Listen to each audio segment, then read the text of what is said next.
Bapak Ibu hadirin sekalian yang dirahmati Allah Subhanahu wa taala, almarhum ini anak bungsu dari 3 bersaudara. Kakaknya yang tertua Sarifuddin A, yang nomor 2 Sarifuddin B, dan beliau Sarifuddin C. Saya baru tahu cik maknya di sinilah, karena dia biasa nulis C itulah. Yang agak banyak saudara ini Maggie, 26 dia, Maggie Z yang bungsu. Bapak Ibu yang saya hormati, kalau hujan ini baru turun, kita bisa maklumi orang yang hadir ini mungkin terpaksa hadir karena mungkin di jalan baru hujan. Tapi hujan ini dari sebelum maghrib tadi. Tampil ke sini, hadir ke sini itu berarti memang sengaja nak hadir. Itu tandanya bahwa almarhum masih punya utang jasa, dan jasa itulah yang menyita waktu kita untuk hadir ke sini, karena beliau orang baik dan meninggal juga dengan kondisi insyaallah baik. Selanjutnya 3 malam berturut-turut dan ini malam ketiga.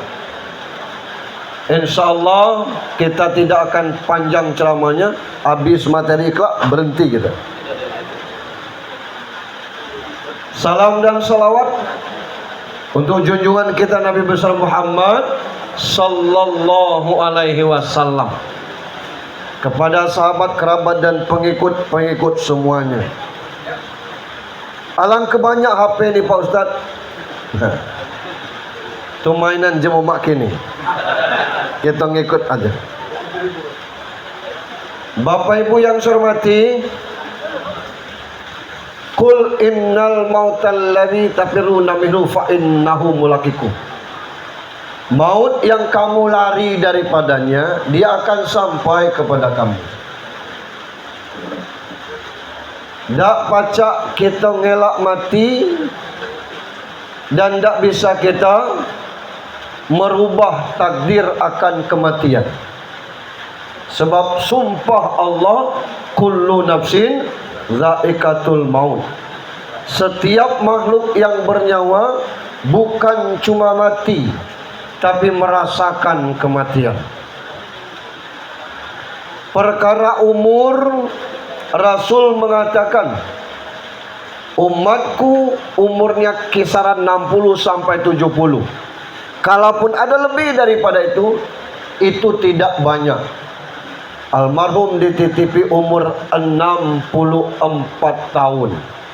Tapi tidak boleh kita ngomong alhamdulillah dapat bonus 1 tahun.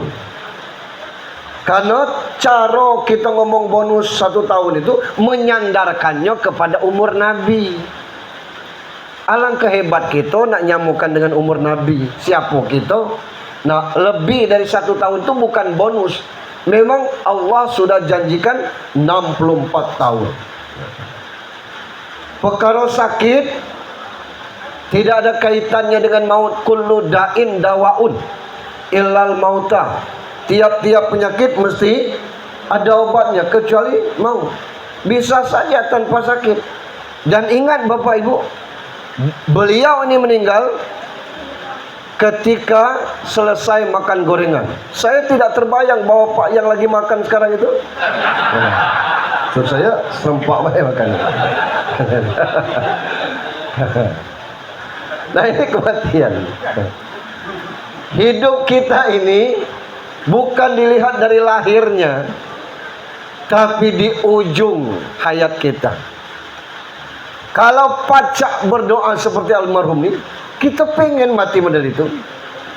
Tidak meninggalkan penyakit, tidak nyusahkan anak-anak, meninggal dengan begitu tenang. Saking ketenangnya, masuk anak-anak tidak ada dengar bunyi nyintak nyawa. Biasanya orang nak mati itu kan ngorok. Ini tidak ada, dikira tidur. Pas dibangunkan, tahu-tahu sudah meninggal. Alangkah enaknya meninggal seperti itu. Nah kita, wallahu a'lam bishawab. pun jangan kita menilai kematian yang buruk menurut kita itu buruk di mata Allah. Itu. Contohnya Nia Kurniasari yang di Padang tuh Nabu, yang jual gorengan pisang itu. Siapa Tino ini? Anak nanjak remaja jual gorengan pisang keliling dusun. Berapa lakunya tuh? Cuman masalahnya bukan lakunya tuh. Dia kerja tuh nak membantu ekonomi mak baknya. Tandanya dia anak berbakti. Dia meninggal dengan cara dibunuh. Itu skenario Allah supaya anak ini didoakan oleh seorang Indonesia nih. Geger Republik ini. Karena cara penguburannya, cara kematiannya tidak layak. Tapi Allah menentukan demikian. Itu bisa jadi kita mati kelak ngulang lagi COVID. Kita dibungkus plastik, dimandikan tidak, gitu. Mengerikan tentang hal demikian ini. Nah, ini pelajaran semua bagi kita. Oleh karenanya, karena kita tahu bahwa mati itu bakal sampai kepada kita, tidak ada cara kecuali kita mempersiapkan bekal untuk kematian. Wa tazawwadu fa inna khairaz taqwa. Carilah bekal, sebaik-baik bekal itu adalah takwa.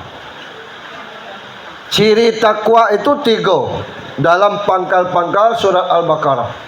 Alladzina yu'minuna bil ghaib.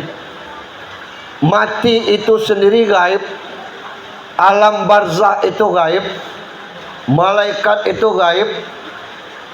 Akhirat itu gaib. Karena kita yakin bahwa habis dunia ini kata bakal menyusul ke sana, maka kita perlu persiapan. Yang persiapan itu bukan cuma semasa hidup di dunia, tapi persiapan kelak ke akhirat. Ini belum ceramah, masih pembukaan. Gitu. Yang kedua, ciri orang bertakwa itu wa yuqimunas shalah. Mendirikan solat. Untuk apa solat? Awalu yuhasabu min amdi fi yaumil qiyamah as-shalah. Yang diperiksa pertama kelak dari masing-masing kita ni solat. Sebab yang ninggalkan kita ini, yang ngantarkan kita tu kelak 3 kata hadis.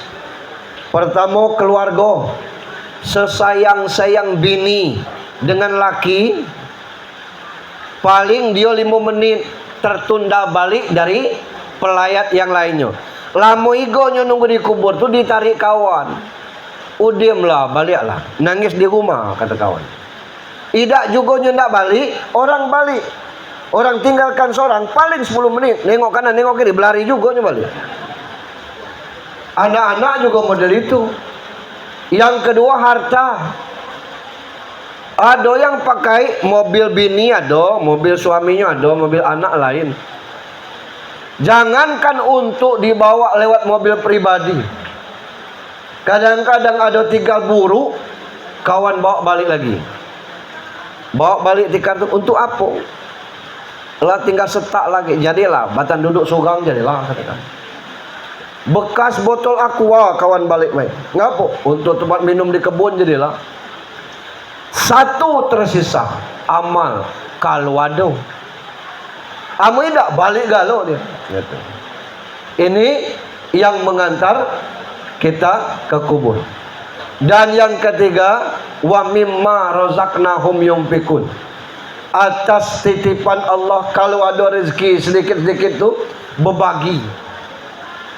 Berbagi dengan sesama kita. Yang wajibnya itu zakat. Lebih daripada itu sunnah hukumnya. Sebab yang kita pakai ini 3 kali aku ceramah ke Merapi Ujung ni, mulai orang ngecek aku 3 kali nginak beli ni pakai itulah baju itu. Lah bosan orang tu. Makanan juga model itu. Jak diakap sampai petang gulai ayam, lah mulai naik darah kita tu. Ngapa? Tidak ada gula yang lain kata kita. Itu. Artinya cepat kita bosan. Gitu.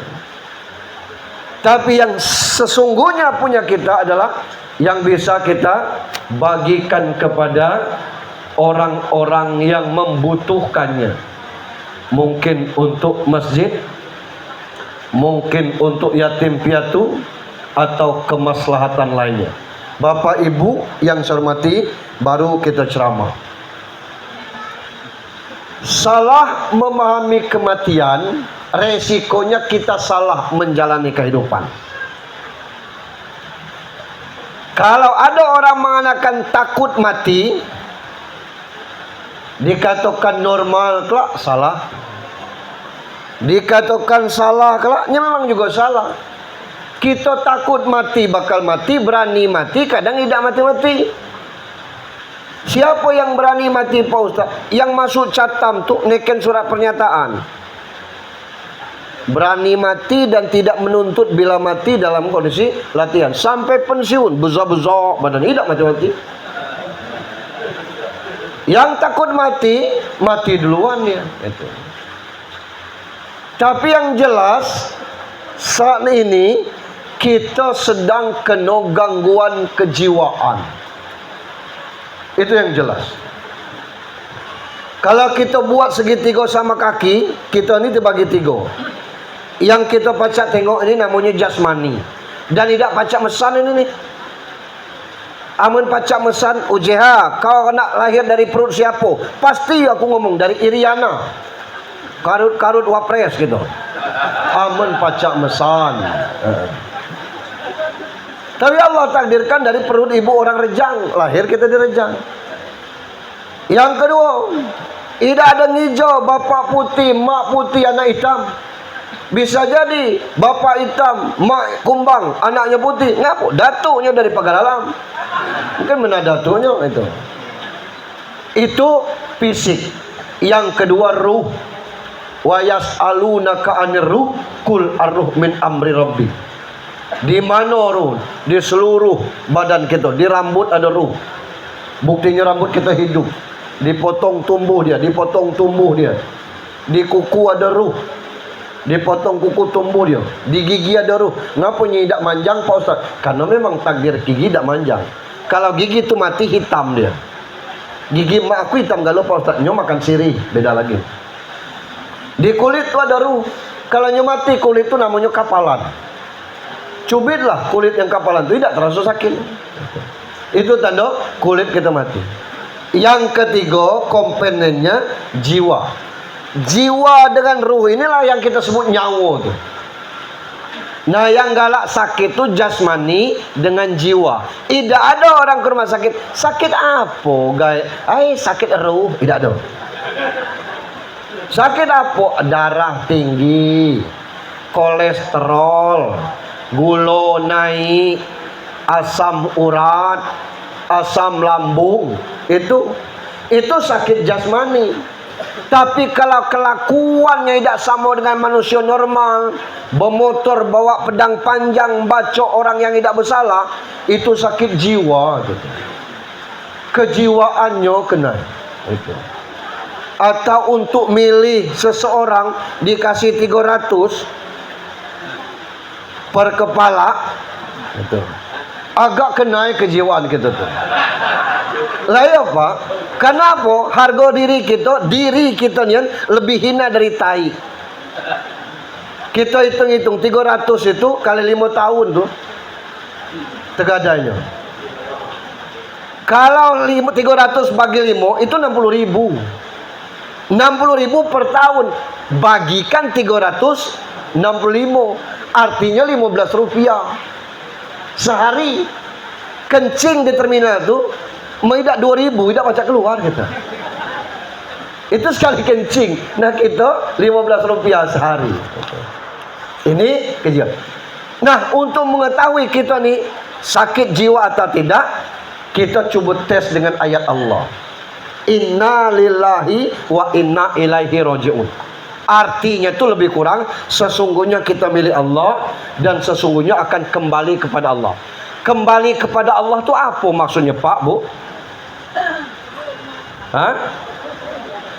Inna lillahi, sesungguhnya kita milik Allah. Wa inna ilaihi rojiun, dan akan kembali kepada Allah. Itu artinya apa tuh? Apa? Mati kan? Jadi wa ilaihi rojiun itu artinya mati. Sesungguhnya kita milik Allah, akan kembali kepada Allah, artinya akan mati. Kembali itu mati, mati itu kembali. Balik itu artinya mati, menurut ayat itu. Mati itu artinya balik. Saya tanya ke Bapak Ibu, termasuk yang di dalam, Landa mati kini belum? Oke. Jawaban yang jujur. Kita cek. Besok pergi ke rumah sakit jiwa Lingkar Barat, tanyakan dengan dokter jiwa atau psikolog, dok, apa ciri orang sakit jiwa ini lah sehat? Pasti dokternya ngomong, tobo ini kalau sehat pastinya minta balik. Dia ngomong, dok, aku nak balik, aku lah sehat. Maluan di sini nih, kan? Itu ada yang nangis, ada yang bernyanyi, aku ni punya anak bini, belum disuruh balik itu. Besoknya minta, dok, aku lah sehat, aku minta balik. Gitu. Tadi aku tanya, Landa balik belum? Landa mati belum? Belum. Berarti masih kena gangguan galau. Itulah kejiwaan kita. Masih kena gangguan jiwa. Nah, untuk itu kita sehatkan dulu malam ini. Bapak Ibu, mati itu dalam Al-Quran elo galau. Satu, sesuai dengan kata kita tadi, mati itu artinya balik. Almarhum ini balik, dan baliknya yakinilah dipanggil Allah. Ngapo? Irji'i ila rabbiki radiyatan mardiyah fadkhuli fi ibadi wadkhuli jannati. Irji'i ila rabbiki, kembalilah kepada Tuhanmu. Allah panggil untuk kita balik. Lalu Allah ngomong, aku redo dengan amalmu, kamu redo dengan ketentuanku. Fadkhuli fi ibadi, masuklah ke dalam komunitas hambaku. Yang hebat, yang benar itu Allah mengakui kita ni hambanya, bukan kita nepuk dada hamba Allah ini kan. Kalau Allah mengakui kita hambanya, Allah tinggal ngomong, wadkhuli jannati, masuklah ke dalam surga. Almarhum tidak dikecek mati, tapi disuruh balik untuk masuk ke surga. Dan ini sesuai dengan kenyataan kematiannya. Ngapo? Awal ayat ini, ya ayat Tuhan nafsul mutmainnah, wahai pemilik jiwa yang tenang. Jiwa yang tenang ini bukan tidak punya utang, bukan tidak punya beban, bukan tidak punya masalah. Jiwa yang tenang ini jiwa yang berhasbunallah wa ni'mal wakil, ni'mal maula wa ni'man nasir, yang bersandar kepada Allah dan cukup Allah sebaik-baik penolong hidup ini. Nah, kita ni kadang-kadang tidak ingat kepada Allah. Begitu pensiun kita ngomong alhamdulillah, dah ada minggu-minggu tu. Sawit 10 hektar, aman itu tuh. Kalau Allah nak ngasih buah, Allah ngasih kemarau 6 bulan, mulai kita mupuk macam mana ni? Lemak kalau ngetrek, ini bukan lagi ngetrek, ini nak berbuah dia nah.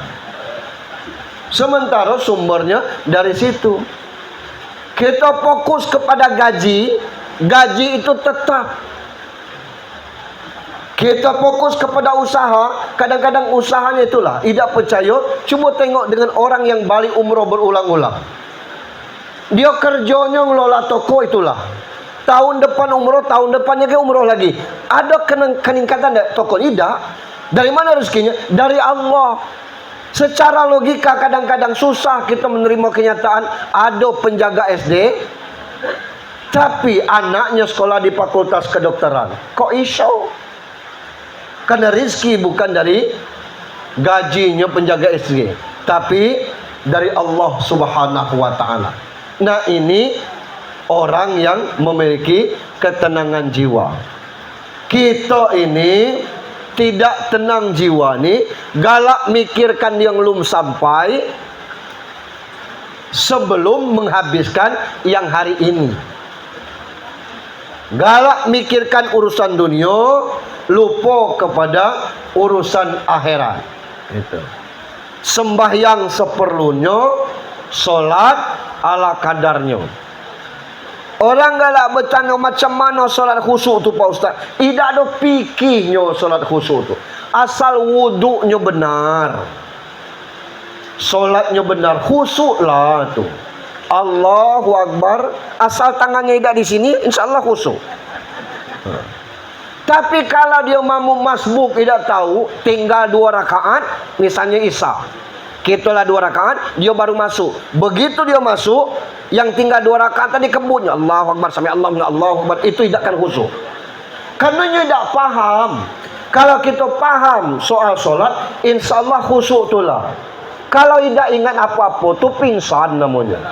Betul. Bukan khusyuk yang benar itu. Ini yang pertama. Nah, maka Allah panggil balik itu untuk pemilik jiwa yang tenang, tinggal kita lagi. Nak jiwa yang tenang atau tidak, balik kepada pemilik jiwanya.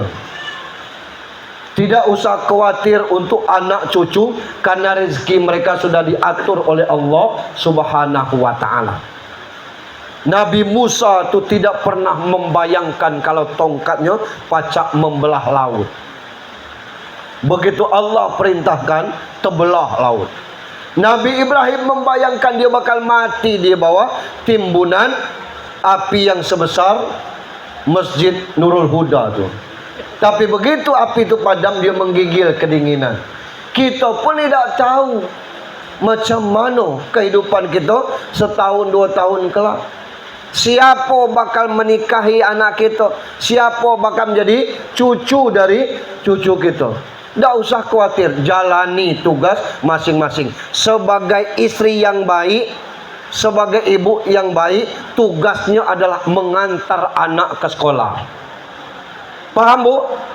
Tugas mengantar anak ke sekolah itu tugas ibu. Tugas bapa apa Ustaz? Tahu tak tugas bapaknya? Mengantar anaknya jadi wapres. Betul. Yang kedua, mati itu terima upah. 64 tahun umurnya, taruh umur 14 dia balik, supaya mudah ngitung. 64 dikurang 14 tersisa 50. 50 tahun itu famay ya'mal mithqala dzarratin khairan yarah. Naknya sebesar debu pasti Allah balas. Yang sebelum balik Pak Ustaz, yang sebelum balik itu tugas mak bak almarhum. Nah, berpikirlah kita, ngapa saya sering membahas masalah anak yang galak ribut di masjid. Anak yang ribut di masjid itu bukan kesalahan anak, tapi salah orang tuanya. Kalau ngajar anak ke masjid, berbeda dengan melepas anak ke masjid. Kalau ngajar anak ke masjid, sebelum ke masjid disuruh wudhu. Benar wuduknya. Anak kita atau cucung umur 6 tahun. Tu aku nak ke masjid, berwuduk cung, diajari. Mulai dari bismillah, cuci tangan, kumur-kumur, isap air ke hidung, cuci muka dengan niat nawaitu wudu'ah, lengan sampai siku, rambut kepala, telinga, kaki, ngadap ke kiblat cung, asyhadu an la ilaha illallah wahdahu la syarikalah. Selesai pakai kain atau celana panjang. Saya di sini, cucung saya di sini, Pak Lurah di sini, Pak Camat di situ, Pak Inspektur di situ. Putus sah Pak Ustaz. Kata Abdul Aziz bin Bas, tidak putus. Karena posisinya sama dengan tiang dalam masjid. Tengok masjid Al-Iman Tanah Patah tu, sebesar speaker ni tiang. Di saf pertama tu, kalau putus, berarti di belakang tu sia-sia dia sembahyang. Dengan catatan anak tadi diajar, cucung aku diajar. Allahu Akbar. Kata imam, Allahu Akbar. Cucungnya melengos itu pegang palanya. Nah, saya. Sampai dia selesai sholat.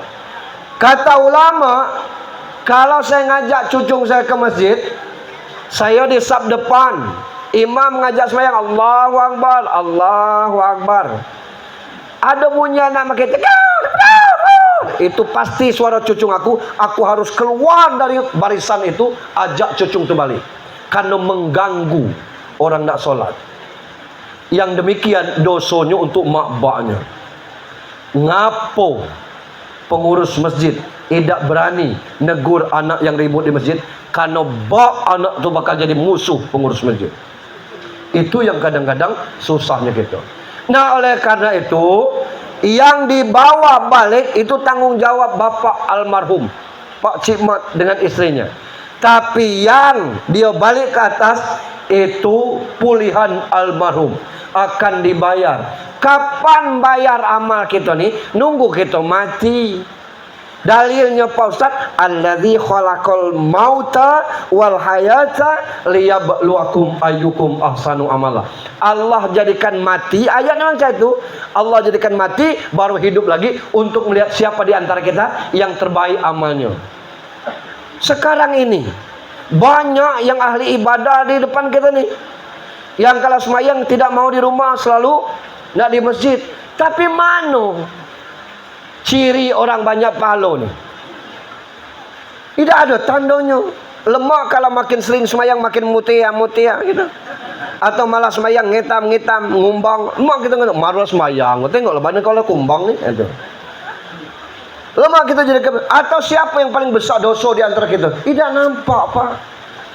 Ada orang puasa tapi tidak sholat. Apa sama pahalanya? Beda lah. Ada yang puasanya sholat, ngaji pula sejus sehari. Beda lagi dengan puasa cuma sholat baik.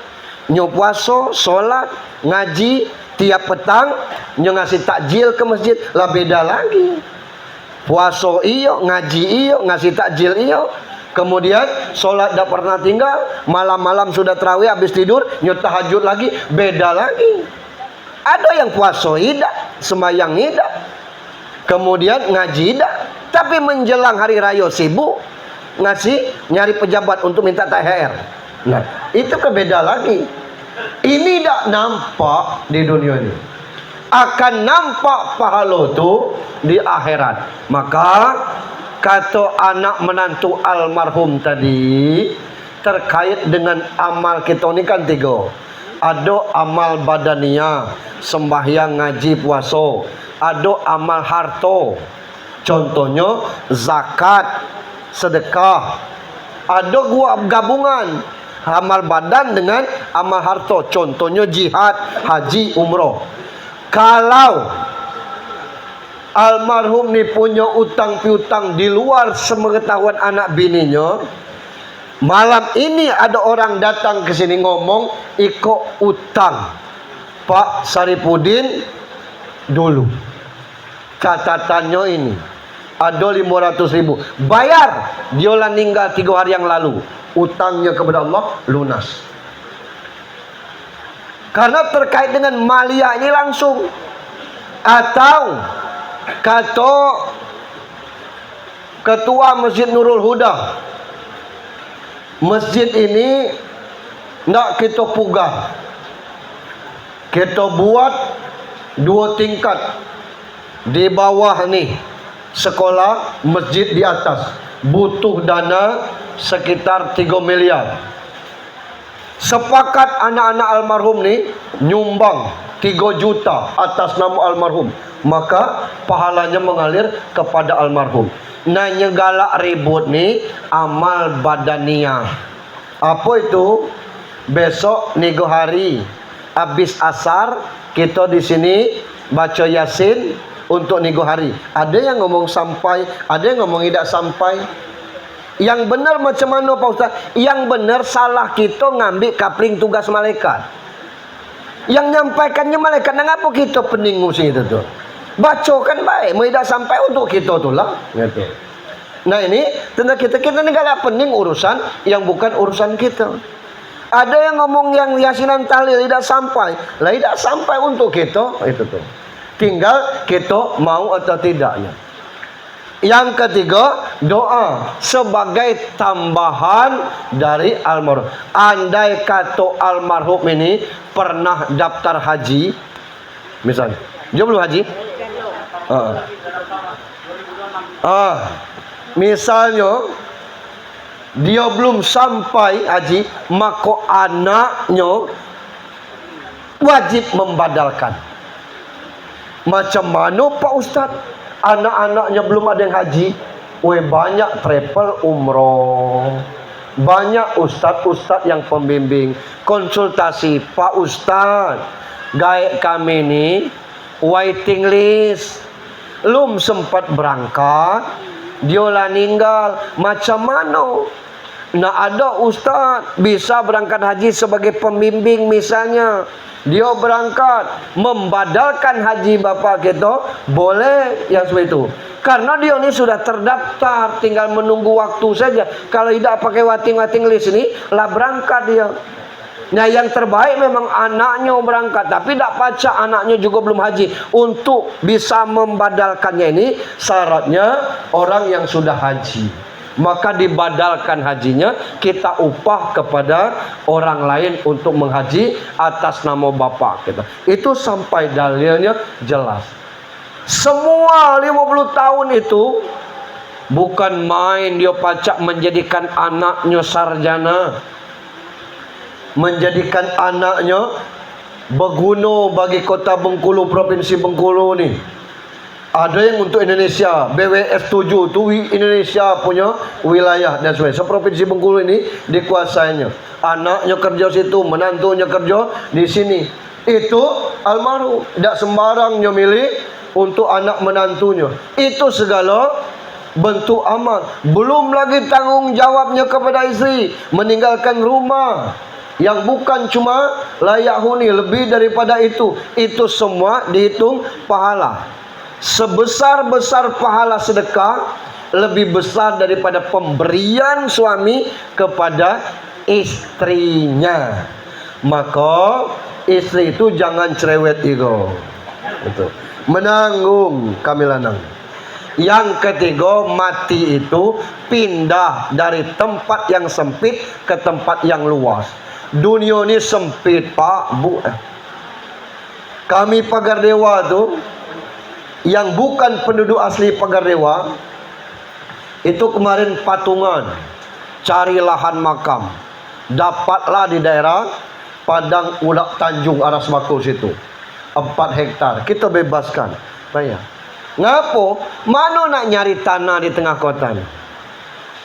Orang-orang kebun geran nanya dengan saya, di mana beli tanah agak luas Pak Ustaz? Di tengah kota. Tidak ada. Ngapo? Untuk tanah makam. Ngapo? Rupanya makam kebun geran tu punya 2 kelurahan. Itu tuh wakaf orang Pasar Melintang, tapi tanahnya di kebun geran. Jadi orang Pasar Melintang, kebun geran berkubur di situ kalau. Itu posisinya. Nah, sekarang itu sudah tidak lagi lah, bersusun. Jadi gali kubur lama, ngubur lagi di situ. Maka itulah kubur tidak boleh di keramik itu. Artinya saya ingin menyampaikan dunia ini sempit. Itu. Merapi Ujung nih almarhum lahir dulu. Masuk ke sini. Kalau di sini ini tempat jin buang anak kata orang. Sama kami 97 masuk ke Bumi Ayu tuh. Nanam ubi petang tadi, besok pagi lah selesai disesut oleh kaput itu tuh. Saya dah terbayang ujung Bumi Ayu itu pacak model itu sekarang. Dulu misalnya orang ngecek, Pak Ustaz ada rawa di sini 1,5 hektar, ambil lah. Ini suratnya ku teken, kata yang pemilik rawa tuh misalnya. Pasti aku ngomong waktu itu, maaf nian. Lajulah. Siang jam 9 nak lewat Bumi Ayu tu, nengok orang lewat. Ngapo? Tempat orang buang bangkai orang di situ. Ada tukang ojek dibunuh buang Bumi Ayu Ujung. Dulu, sekarang ramilah Bumi Ayu Ujung daripada pangkal ini. Ada pasar harian di situ. Kiri kanan penuh perumnas dan ada mall di ujung tuh. Bumi Ayu Ujung tuh. Mall kan namanya. Luar biasa. Dunia ini sempit. Maka Rasul mengatakan Allah kasih kepada kita ini 100%. Anyo di dunia ini empai kebagian 1%, yang 99% nanti di akhirat. Yang 1% inilah berebut sesama kita, berebut sesama dengan nyalain tuh. Teko dengan kaput kita berebut. Itu. Saya ngecekkan kalau kaput tuh ngina kita berbuka, nggeleng pala kaput tuh. Ngapo? Uwe tobo ini kata kaput, pajuan kita dimakannya juga. Belulu itu kan makanan kaput, Pak. Kita kita tidak ngecek belulu, kita ngeceklah kolang kaling. Nah itu kan belulu juga. Nah ini kondisinya bermakan luar biasa. 99% kelak di akhirat. Kini makin tinggi batang lengkeng ini, makin sarong ngambil buahnya. Makin tinggi batang mangga, makin sarong ngambil buah. Di situ kelak akarnya di atas, buahnya ke bawah. Petiklah. Seberapa nak makan, seberapa nak minum, tidak ada lagi kencing, tidak ada lagi mising. Lah masuk Pak Ustaz, jangan pernah bercita-cita aku nak jadi penjaga WC di surga. Tidak ada. Karena Allah sudah buat itu di dalam perut. Umur 4 bulan bayi itu lah bernyawa. Supaya terus hidup, itu mesti dikasih makan. Itulah disambungkan dengan tali pusat emaknya tuh. Buktinya kalau maknya tu puasa, anak tu umur 7 bulan kandungan, geraknya kecil kan. Ngapo geraknya kecil ni Bu Bidan? Ibu puasa je. Iya, weh jangan dulu puasa kalau pacak Bu. Ngapo? Anak ibu butuh asupan. Besoknya maknya tidak puasa, kencang gerak anak tu. Nah artinya bahwa anak tersebut makan dari saripati makanan maknya. Begitu 9 bulan 10 hari lahir, tidak ada bayi yang belepung dengan tai. Batunya makan minum di dalam perut, tidak pernah mising dan kencing di dalam itu. Itu hebatnya buatan Allah. Apalagi di surga kelak. Jangan cerita tentang neraka. Nah, orang tidak merokok, picitkannya aja dengan jarinya, biasa bahaya masa di dunia ini. Kelak terpijak puntung rokok meletup otak kita. Itu panasnya neraka. Almarhum sekarang pindah dari tempat yang sempit ini menuju ke tempat yang luas. Barzah itu pemisah. Kemungkinannya raudatim min riyadil jinan, taman surga. Dapat di taman kota, luar biasa. Rumah kita pas ngadap taman kota, pres dengan udara tuh. Itu taman kota, apalagi taman surga. Yang melizit ini jurang neraka, saking kemelesetnya melizit ya. Itu yang kita ngeri. Maka butuh doa dari anak-anak almarhum. Terakhir untuk kita, sebatas manapun kita hebat beramal, tetap kita minta tolong dengan Nabi kelak. Diceritakan dalam hadis yang panjang, saking kepanjangnya aku tidak hafal. Pecah dunia ini kiamat kelak, sampai akhirnya kita berkumpul di padang mahsyar. Kita tidak ngijo sebelah kanan kita ni Marisa Hakwe. Terselalah di sebelah kiri kita ni ada Amanda Manopo. Kita tidak pula pening dengan cerewetnya Loli di belakang kita. Pas kita rupanya Loli, anak ni kita. Itu cerewet bukan main. Yang kita hijau adalah macam mana kita dapat matahari sejengkal dari kepala. Berserak umat Indonesia ini sudah hampir 300 juta. Dikumpulkan sedunia ini, mungkin kita lah berapa puluh miliar.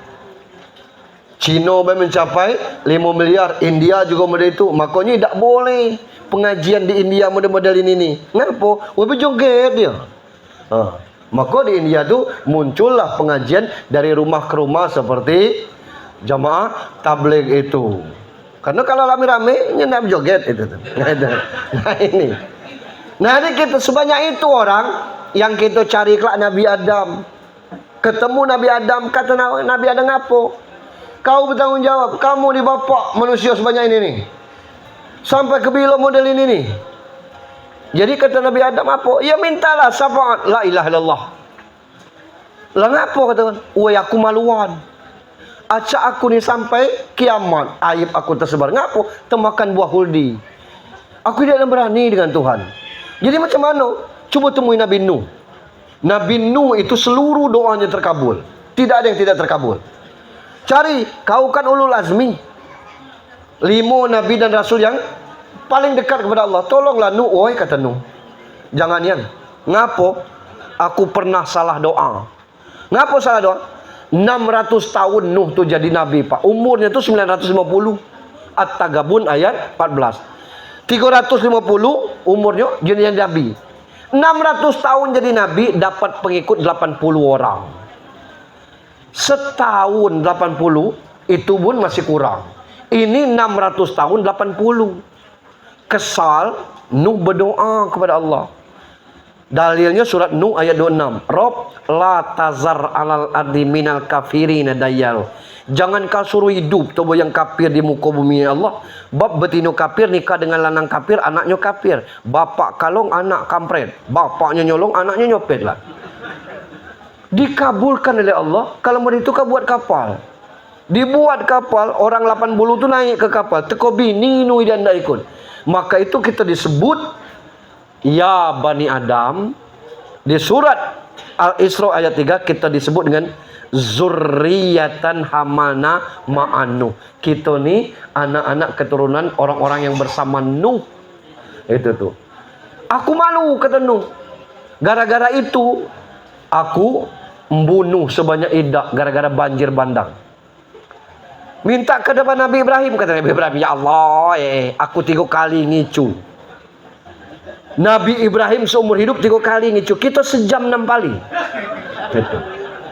Ngicu yang pertama kata Nabi Ibrahim, orang kumpul aku ngicu aku sakit. Begitu orang tu kumpul aku mecahkan patung tu. Nah begitu orang ni selesai kumpul nengok patung lah pecah galau. Nah tidak ada lain. Yang tidak kumpul tadi Ibrahim. Panggil. Kata Ibrahim, ngapa pula aku ni lah patung yang besar ni yang mecahkan. Lah mana yang pacak mecah ni patung lah. Kalau tidak pacak mecah, ngapa kamu sembah? Itu yang ngicu yang kedua. Ngecek patung itu yang ketiga, nyong aku bininya Sarah kepada Raja Kanji adiknya.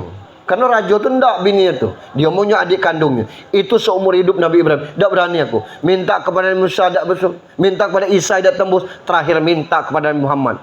Minta kepada Muhammad, sujud Nabi Muhammad. Belum ada tutur kata yang seibo itu kepada Allah. Ngapo Muhammad? Ummati ya Allah, ummati. Tolong umatku. Nah inilah syafaat yang dari Rasulullah itu. Syarat untuk dapat syafaat itu 3. 1, jangan mati dalam kondisi syirik. Syirik itu bukan pakai gelang, bukan pakai jimat, bukan pakai baco-baco. Itu salah ucap syirik kita tu. Pertanian keting ni kemari lau. Ya cak sebulan ni kemari masih patah. Patah tebunya. Jadi alang hebat menidak ke dukun itu laju aku. Karena dukun itu lama aku berjalan. Itu syirik tu. Karena hilang Allahnya. Petunjuk Allah, temu dukun, urut patah itu. Bolehlah bapak itu. Alhamdulillah. Caranya ngurut juga dengan lapas Allah, saya sehat. Kalau yang ngomong macam itu, pensiun 2 tahun lagi matiin. Apa kaitannya? Kita nak pensiun. Berapa banyak orang yang tidak pegawai negeri? Aman-aman aja. Normal baik hidupnya. Nah, ngapa kita memasuki masa pensiun malah cemas? Itu syirik. Mati dalam kondisi seperti itu, mati syirik namanya. Yang kedua, syarat untuk mendapatkan syafaat itu mati dalam kondisi beriman. Itu. Walaupun cuma sebesar biji gandum. Ya Allah, kata Nabi Muhammad, macam mana kalau tidak sampai sebiji gandum? Walaupun sebesar biji zarah, biji sawi. Kalau tidak sampai sebesar biji gandum, sebesar biji sawi. Kecil biji sawi itu, kecil dari wijen lagi. Itu syarat. Yang ketiga, untuk mendapatkan syafaat itu asal sekali tersebut la ilaha illallah dengan ikhlas. Itu syarat dapat syafaat itu. Segampang itu kita mendapatkan syafaat. Tapi kalau pacar, jangan selalu minta tolong. Kalau pacar tuh kita nolong orang. Jangan bergayut kepada Nabi galuh.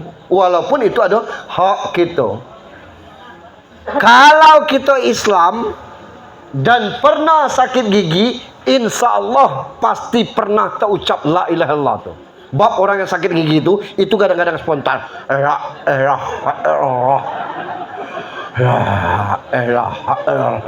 Itu sakitnya.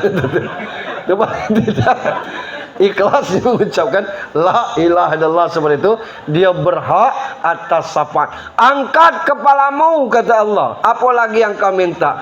Tolong ummati, umatku syafaat. Nah tinggal kita, kalau pacar sisa hidup yang kita tidak tahu batas kapan ini, kita mengabdi untuk bagaimana menjadikan diri kita ini baik. Maluanlah awaklah umur 50 solat masih cana SD. Apa solat cana SD? Isya, subuh, lohor, asal, maghrib. Isya, subuh, lohor, asal, maghrib. Itu solat anak SD. Jadi macam mana Pak Ustaz? Minimal ada 12 rakaat tambahannya. Apa itu? Qabliyah, ba'diyah. Sebelum zuhur tuh 4 rakaat. Buat dua-dua. Itu hadisnya. Muakkad itu tuh bukan 2 rakaat tapi 4 rakaat. Sebelum subuh 2 rakaat. Muakkad tuh ambil yang muakkad baik. Itu yang sebelum. Yang sesudahnya 6. 2 rakaat sudah zuhur, 2 rakaat sudah maghrib, 2 rakaat sudah isya. Kita galah terbalik. Sebelum isya semayang, habis isya pur pergi. Yang sebelum isya itu ghairu muakkad. Yang sesudah isya itu muakkad. Yang lebih lucu lagi tarawih. Sudah isyanya duduk, pas tarawih 8 rakaatnya salat. Naknya 23 rakaat salat tarawih itu tidak mengalahkan 2 rakaat yang salat habis isya itu.